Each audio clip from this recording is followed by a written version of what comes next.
This is SpaceTime Series 28, Episode 40, for broadcast on the 2nd of April 2025. Coming up on SpaceTime, the largest organic molecule ever found on Mars. NASA's Parker Solar Probe survives its close encounter with the Sun. And some interesting results from a new study looking at the earliest days of Earth's formation. All that and more coming up on SpaceTime.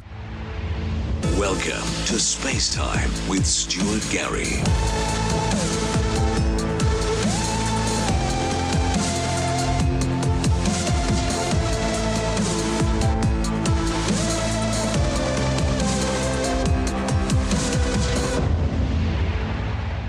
Scientists analysing pulverised rock using NASA's Mars Curiosity rover have discovered the largest organic compounds ever seen on the red planet, and they could be the remains of fatty acids.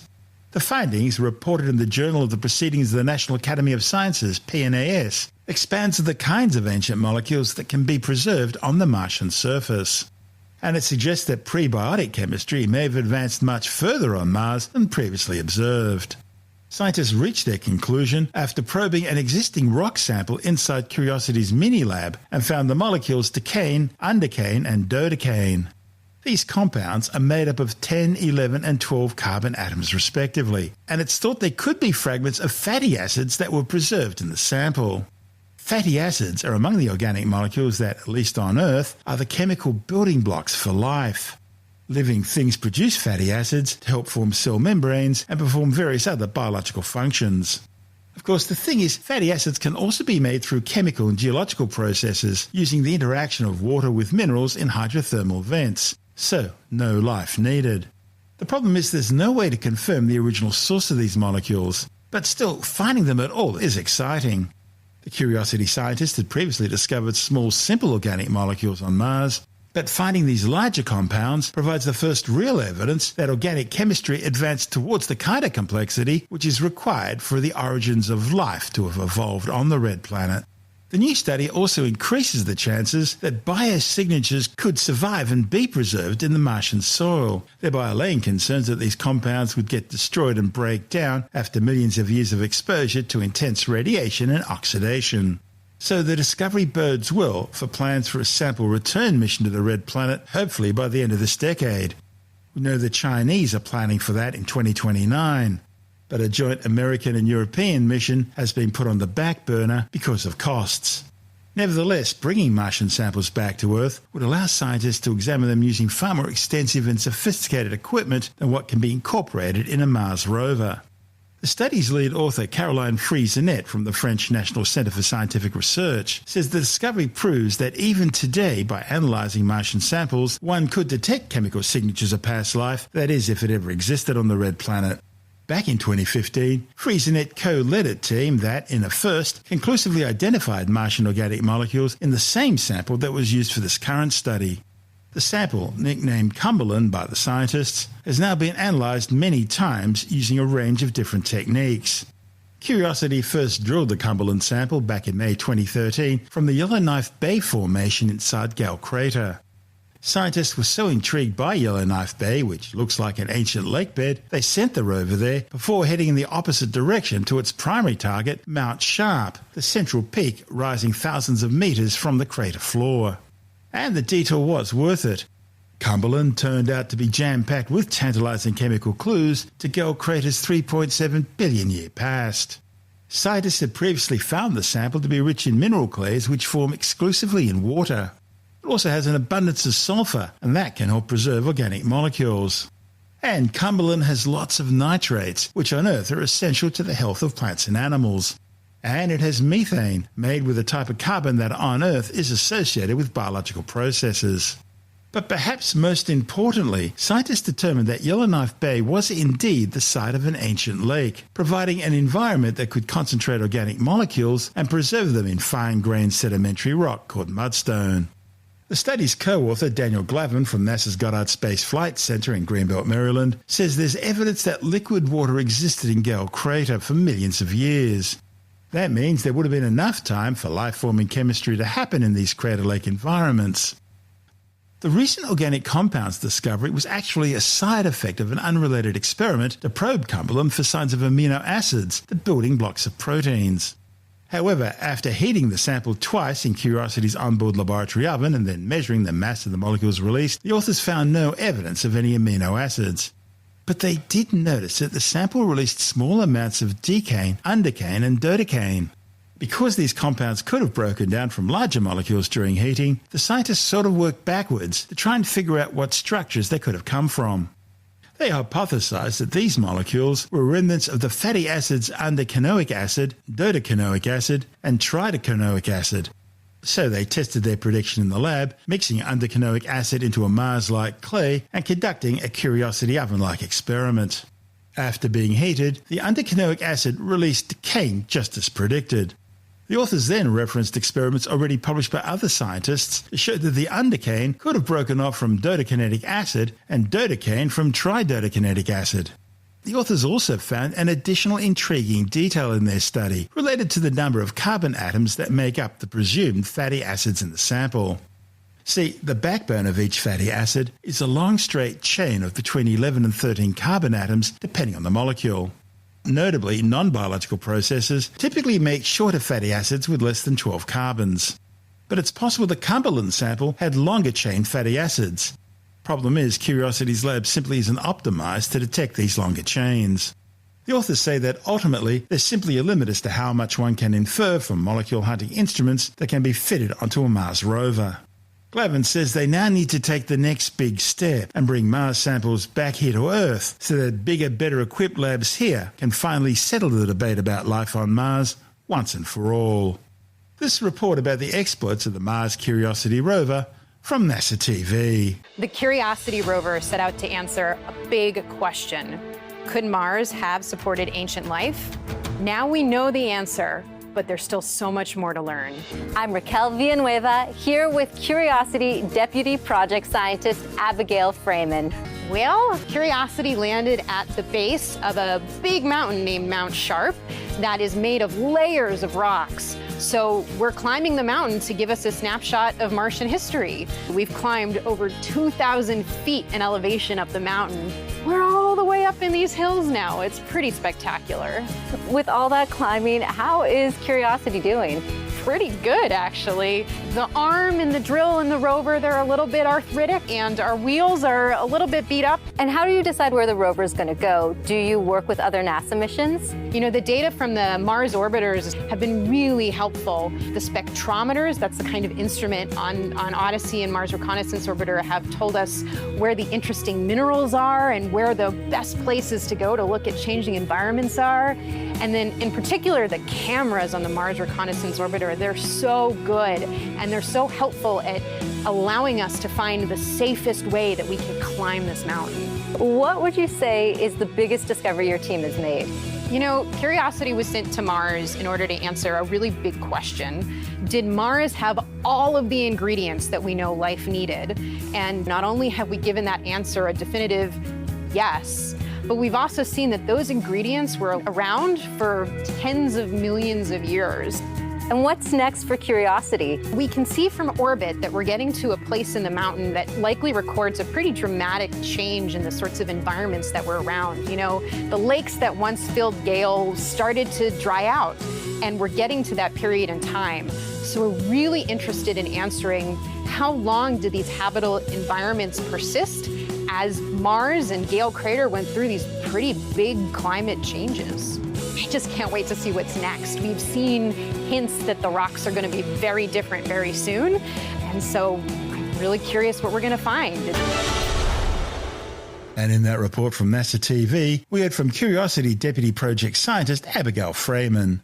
This is SpaceTime. Still to come, NASA's Parker Solar Probe survives a close encounter with the Sun, and it turns out the earliest days of Earth's formation may have been very different from what we thought.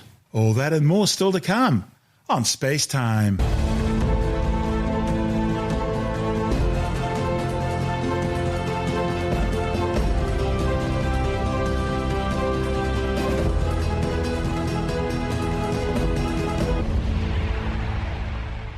NASA's Parker Solar Probe has just survived another close encounter with the Sun, swooping down to within 6.1 million kilometres of the blistering hot solar surface. As well as matching its previous distance record, which was achieved back in December last year, the spacecraft also equalled its previous speed record, clocking some 692,000 kilometres an hour. That's 3 times closer to the Sun and 7 times faster than any other spacecraft has ever flown. The flyby was actually Parker's 23rd science-gathering solar encounter, and each has been getting a little bit closer and closer. This latest flyby allowed the mission's 4 scientific instrument packages to undertake a series of unique observations from inside the Sun's corona during the encounter. Parker was out of contact with Earth and operating autonomously during the close approach. But mission managers at the Johns Hopkins Applied Physics Laboratory in Laurel, Maryland, say the spacecraft sent back a series of special turn signals confirming that it had survived and was operating nominally. More detailed data and information will be transmitted in the next few days. That's when the probe's further away from the Sun and its extreme electromagnetic environment. The flyby, the second at this distance and speed, allowed the spacecraft to conduct unrivaled scientific measurements of the solar wind and related activities. At the same time, scientists are continuing to dig into the data which is still streaming back from the December close approach. It's all a major effort, with 3 novel aerospace technology achievements critical to enabling Parker to become the first spacecraft to reach inside the Sun's atmosphere. The first of these is an amazing thermal protection system, or heat shield. It's designed to protect the spacecraft from the searing temperatures of its environment, allowing it to withstand brutal temperatures as high as 1400 degrees Celsius. The thermal protection system allows the spacecraft's electronics and instruments to operate close to room temperature. Additional Parker innovations include first-of-their-kind actively cooled solar arrays that protect themselves from overexposure to the intense heat energy while powering the spacecraft, and a fully autonomous spacecraft system that can manage its own flight behaviour, orientation and configuration for months at a time. In fact, Parker's relied on these technologies ever since its launch almost 7 years ago, back in August 2018. Parker's close-up observations of solar events, such as coronal mass ejections and solar flares, are crucial for advancing science's understanding of the Sun and the phenomena that drive high-energy space weather events. So, understanding the fundamental physics behind these events will enable more reliable predictions and lower astronaut exposure to hazardous radiation during future deep space missions to places like the Moon and Mars. This is SpaceTime. Still to come, a new study says the earliest days of Earth's formation may have been very different to what we thought. And later in the science report, we look at the golden keys to being healthy in old age. All that and more still to come on SpaceTime.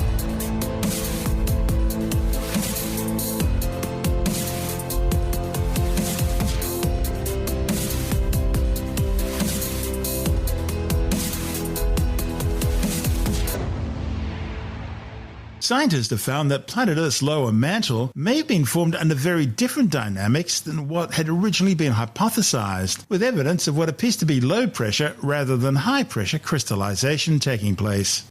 The findings, reported in the journal Nature, shed new light on the earliest days of Earth's formation and potentially calls into question some previous assumptions in planetary science about the early years of terrestrial rocky planets. Establishing a direct link between the Earth's interior dynamics occurring within the first 100 million years of the planet's history and its present-day structure, the work's one of the first in the field to combine fluid mechanics with chemistry to better understand the Earth's early evolution. The study's lead author, Charles-Edouard Beccaret from York University, says the research is the first to demonstrate, using a physical model, that the first-order features of the Earth's lower mantle structure were established 4 billion years ago. The mantle is a rocky envelopment, sort of like slow-moving honey or molasses, that surrounds the iron core of rocky planets. The structure and dynamics of the Earth's lower mantle play a major role throughout Earth's history. It dictates, among other things, the cooling of the Earth's core. That's where Earth's protective magnetic field's generated. Beccaret says that while seismology, geodynamics and petrology have helped answer many questions about the present-day thermochemical structure of the Earth's interior, a key question has always remained: how old are these structures and how did they form? He says that trying to answer this is a bit like looking at a person in the form of an adult versus a child and trying to understand how the energetic conditions will not be the same. Beccari points out that sometimes kids do crazy things because they have lots of energy. But as humans get older, they don't do so many crazy things because their activity levels or energy levels decrease. And so the dynamics become really different. But there are still some things that humans do when they're really young that end up affecting their entire lives. And he says it's the same thing with planets. There are some aspects in the early evolution of a planet that you could still find in their structure today. So to better understand old planets, scientists first need to learn how young planets behave. Since simulations of the Earth's mantle focus mostly on present-day solid-state conditions, Beccari had to develop a novel model to explore the early days of Earth when the mantle was much hotter and substantially more molten. Beccari's model is based on a multi-phase flow approach that allows for capturing the dynamics of magma solidification at a planetary scale. Using his model, he studied how the early mantle transitioned from a molten to a solid state. Beccari and his team were surprised to discover that most of the crystals formed at low pressure, and that creates a very different chemical signature from what would have been produced at depth in a high-pressure environment. And this challenges the prevailing assumptions in planetary science as to how rocky planets form and solidify. See, until now, science always assumed that the geochemistry of the lower mantle was probably governed by high-pressure, high-temperature chemical reactions. But based on these findings, scientists may start to need to account for a low-pressure scenario. Beccari says the work's important because it could also help predict the behaviour of other planets down the line. He says if we know the kinds of starting conditions we have with planetary formation, especially terrestrial worlds, we know the main processes of planetary evolution, and we can then predict how planets will evolve. This is SpaceTime.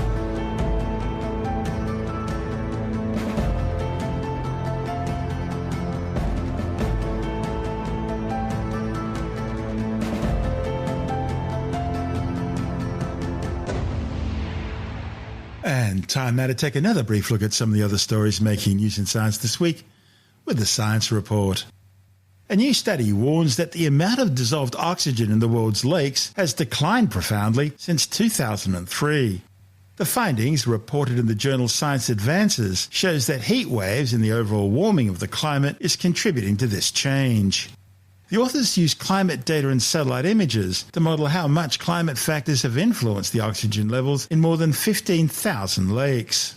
They found a continuous reduction in oxygen levels in 83% of the lakes they studied, with oxygen levels in the lakes dropping faster than observations in either rivers or oceans. The authors warn lower oxygen levels can disrupt lake ecosystems, harming species living in the lakes and impacting economies on the shore. And of course, deoxygenated lakes produce more nitrous oxide, which can further exacerbate global warming. Well, it's nothing you haven't heard before, but a new study has confirmed that if you want to achieve healthy aging, it's a good idea to eat more fruits and vegetables, as well as whole grains, unsaturated fats, legumes, and low-fat dairy products. The findings, reported in the journal Nature Medicine, looked at data from over 105,000 people across the United States with an average age of 53. The authors looked at specific dietary patterns that help people achieve healthy aging. These include maintaining cognitive, physical and mental health after the age of 70. They found that after a 30-year follow-up, only 9.3% achieved what the researchers defined as healthy aging, with specific dietary patterns being closely associated with that healthy aging. Now, in contrast, they found that eating more trans fats, more salt, more sugary beverages, and lots of red or processed meats was all associated with a much lower likelihood of achieving healthy aging. Scientists have developed a way of purifying urban wastewater and extracting valuable products from urine. The new findings, reported in the journal Nature, could be used for a range of applications, including fertilizing crops. The new process involves using an electrochemical reaction to remove urea from wastewater and transform it into a nearly pure percarbamide, which could then have various useful applications, including environmental water treatment, disinfection, and improved crop growth. So the new findings are presenting a new, potentially scalable and cost-effective approach to large-scale wastewater treatment with both economic and environmental values. Well, it looks like scientists may have come up with a practical replacement for lithium-ion batteries. The lithium-ion battery has been a revolution in rechargeable, portable, storable power, primarily because it lacked the memory charging problems of earlier NiCad batteries. However, lithium-ion batteries are a growing concern because of their energy density in flammable electrolytes, with cases often stemming from improper charging, damage or exposure to extreme conditions. Now, scientists have come up with a practical replacement. It's called the lithium titanate oxide battery. Lithium titanate has the advantage of being safer and faster to charge. They use lithium titanate nanocrystals instead of carbon on the surface of the anode. This gives the anode a surface area of around 100 square metres per gram compared with 3 square metres per gram for carbon, allowing electrons to enter and leave the anode more quickly. Also, lithium titanate cells are long-lasting, between 6,000 and 30,000 charge cycles.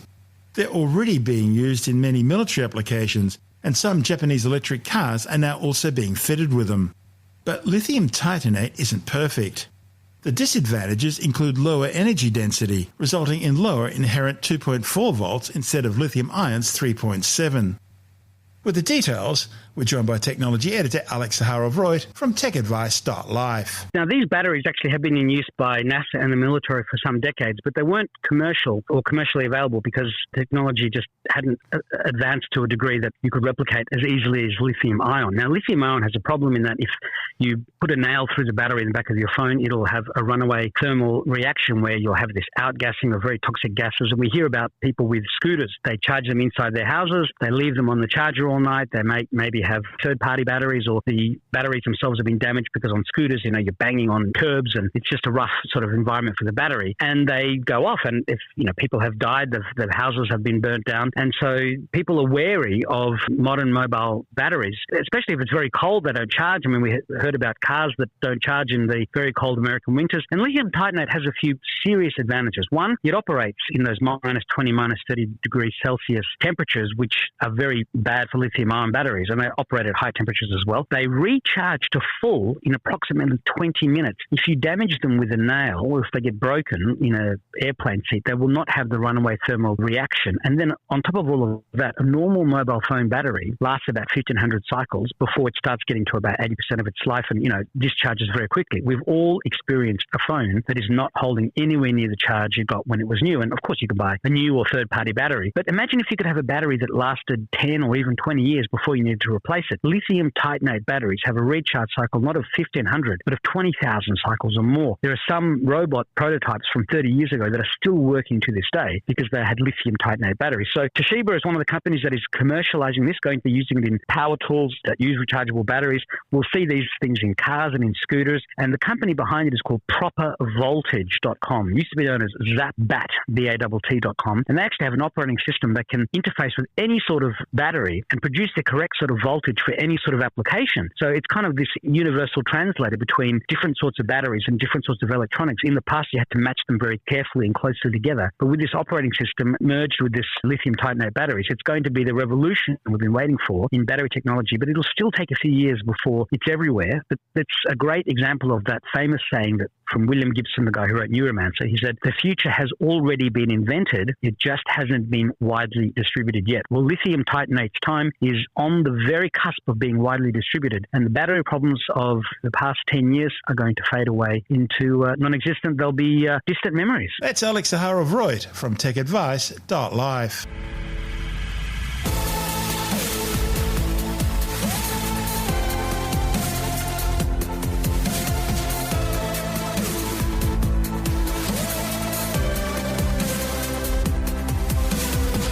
That's the show for now. SpaceTime is available every Monday, Wednesday and Friday through Apple Podcasts, iTunes, Stitcher, Google Podcast, Pocket Casts, Spotify, Acast, Amazon Music, Bytes.com, SoundCloud, YouTube, your favourite podcast download provider, and from spacetimewithstuartgary.com. SpaceTime's also broadcast through the National Science Foundation on Science Zone Radio and on both iHeartRadio and TuneIn Radio. And you can help to support our show by visiting the SpaceTime store for a range of promotional merchandising goodies, or by becoming a SpaceTime patron, which gives you access to triple-episode commercial-free versions of the show, as well as lots of bonus audio content which doesn't go to air, access to our exclusive Facebook group, and other rewards. Just go to spacetimewithstuartgary.com for full details. You've been listening to SpaceTime with Stuart Gary. This has been another quality podcast production from Bytes.com.